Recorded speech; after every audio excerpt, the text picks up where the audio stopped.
Welcome to day 3. This one is heavier. It's not really about my mental health, more so the surroundings, environment, and those without homes.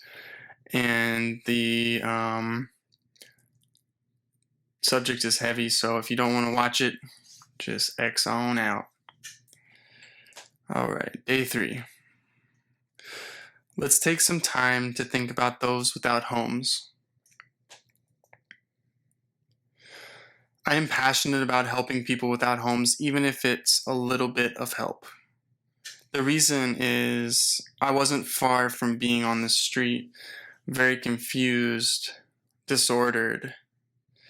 I can't thank enough every single person and doggo in my support group who helped me navigate those wavy waters. My plea is this. For those who have loved ones in a state of lacking ability, do everything you can to help them, nothing more. I see them in all mental states. They are in parks with tents. They are charging their electronic equipment on lamppost outlets. They are swaying front to back in the cold, eyes wide. I've seen smiles on those people, fear too, and confusion.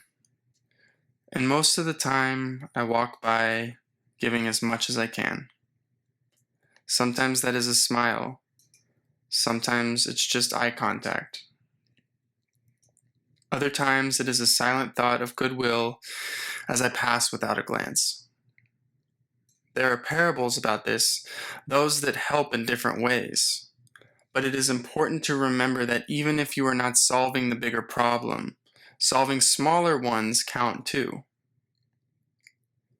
The glorified we forget about the cold nights because we have a domicile with heat and gas to cook and a bed. No need to feel guilty about it. No guilt has a place here. Even for those of you who feel like you failed a loved one. Thousands of people are without a home, and every one of them has family. Chances are almost certain that we will continue encountering this cultural problem, but how we address it is still important. I don't know the way to solve the big issue, but I can define some things I know to be adding to it. In my opinion, the fact that drugs are not decriminalized is ridiculous. Think about it this way, please. People will do drugs. Accept that as a fact. Those people who do drugs will do drugs regardless if the law enforces punishment or not. They will. When there is a shadow over something, like criminalizing drug use, it makes it so much harder to bring light to it.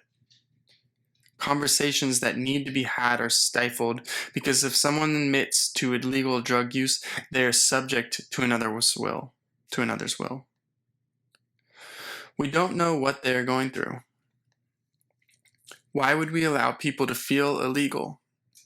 A person does a drug, and their intoxication becomes their experience, which turns their person into a crime. Using a drug test as proof that their body, at that moment, is illegal. Another thing is the lack of discourse in the public eye about those without homes. At least discourse in a meaningful way, in a way that emanates from empathy and an attempt to understand.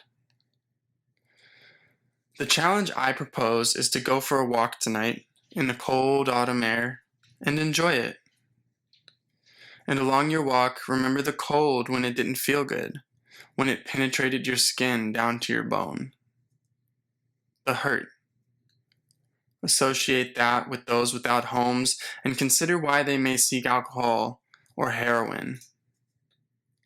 Consider this may be why they seek those things that warm and numb their minds, their bodies, if not for a short time. Pray in any way you can, and do not forget the realness of hurt and struggle. I could have been there. I think about that often. I pray for my past self to make it to where I am today. I hope that we can pray together for those that need help now and in the future. Maybe someone's life we prayed for will change. And that change will spark more change. And they may lead us to a place where we won't need to pray out of necessity.